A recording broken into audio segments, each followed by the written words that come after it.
Triangle Strategy's narrative is long-winded and certainly has a few moments of downtime. However, the weight of its player interactivity is almost unparalleled. Let's start with Triangle Strategy's most outstanding feature that goes above and beyond what most Western RPGs can do: the choice system. While not overflowing with multiple branching paths where any one plotline can be resolved in 7 different ways, Triangle Strategy has mastered quality over quantity. It's never a good or evil level of choice. There's always a nuance to the choices, and they're some of the most challenging decisions I've had to make since Mass Effect, with real significant consequences on your friends, the narrative, and the world itself. They get progressively more morally grey, until picking your ending boils down to who do I want to screw over the least. I adore that tactical strategy is at the centre stage of not only the gameplay, but the story, having to decide what battles you fight and why, further immersing myself as a mediator in war times.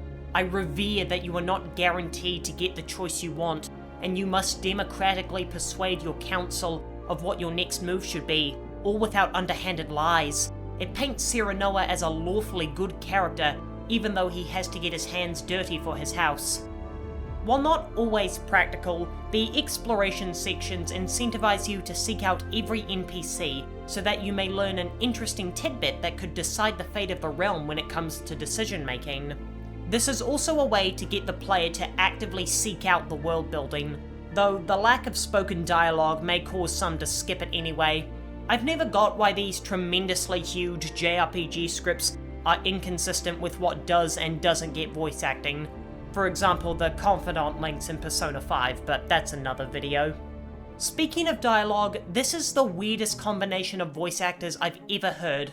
Although usually in a JRPG, the voices are either fantastic, when they get the anime dubbing voices to do it, or painful, when they hire people who've literally never voice acted before.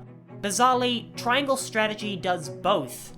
Benedict and Eridor are voiced by Bigby Wolf and Renji Ibarai respectively, and they capture their characters so well.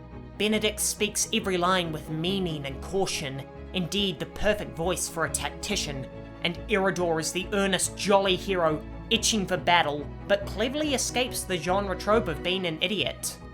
Huette is voiced by big-name VA Erica Mendez, rest in peace Promised Neverland. She effortlessly conveys her emotions and loyalty on screen, even when there are no animations to back her up. So then why did you cast these amazing voices alongside ones that had barely gotten started? Frederica especially has some highly emotional scenes about the discrimination and slavery committed against her people in this game. She talks about it in the same way one would be upset it's raining outside. I get that she's a princess and has been taught to act regal, but this is some terrible range. Cyranoa has the exact same problem. Part of what makes war stories interesting is watching someone who's never had to deal with the shock of war break down and find themselves anew, and Cyranoa just never breaks down. He never drops the facade of a dashing prince. While as a blanket statement, yes, I would call his acting bad, it's 5 times better than the last time he was in a major video game. Morning, darling! That's not a joke, it's the same guy. I'm glad they got some talented people in this game, but why would you cast new blood as your male and female leads? Although not the first Japanese game to do so, Triangle Strategy certainly has mountains of text to heave upon us. This is understandable at first, as this is a never-before-seen realm with lots of history, terminology, and exposition to explain. Still, I often wonder why Japanese games decide on this cutscene-heavy approach. Are the writers really that proud and confident that they think their stories will grip the players?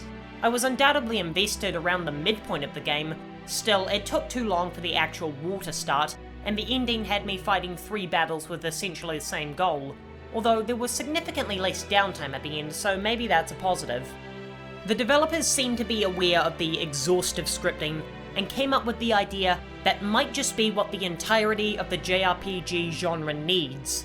In between cutscenes, the game manually requires you to start the following scene, but you can also navigate the menus to do some grinding to break up the monotony. I can't understate how refreshing it would have been in Dragon Quest XI to hit a button and get transported to a screen to fight some random enemies in the middle of a lengthy cutscene. I sincerely hope that Square and other JRPG developers with long-winded approaches take this innovative idea on board. Although maybe the developers weren't aware of the elephantine manuscript they had on their hands, because there are also superfluous side and character stories in addition to the lengthy cutscenes. Of course, these are optional, but they serve no purpose. Side stories often foreshadow events yet to come, but you're not robbed of any twist when these elements tie into the main campaign, so they feel unimportant, but I guess the side designation was enough to tip most people off. Character stories, while yes, often offer more, or in the case of this game, the only insight into individual characters, they also don't provide any buffs to combat. The character stories had the secondary bonus of tying back into the gameplay in Persona and Fire Emblem Three Houses. Still, it's yet more unnecessary dialogue in a game overstuffed with words in Triangle Strategy. Not all the character stories are a waste of time, however, as they serve as a way of recruiting new characters to join your army. Although these characters are handed out at random and fade into obscurity after their introduction, their initial story is always compelling, presents them as likable, and shows off their distinct personalities. My favourites were Nav and Piccoletta, who were both robbed of something by adults, and rather than seek revenge, rise above desire and simply hope to restore what was lost, and that's a great motivation and moral compass for any protagonist. Although, if my game had given me this barrel robot thing, there would be an entire paragraph dedicated to it, but I do wish these recruitable characters had more, or any weight in the main campaign, even though the last thing this game needs is more writing. This game is absolutely incredible at giving weight to your choices. It's often disheartening to face the reality of what you've done.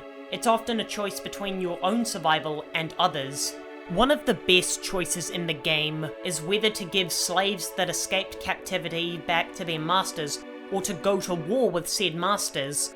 While it's simple on the surface, you've just spent the last 2 chapters befriending this nation, and angering them would mean losing your only ally.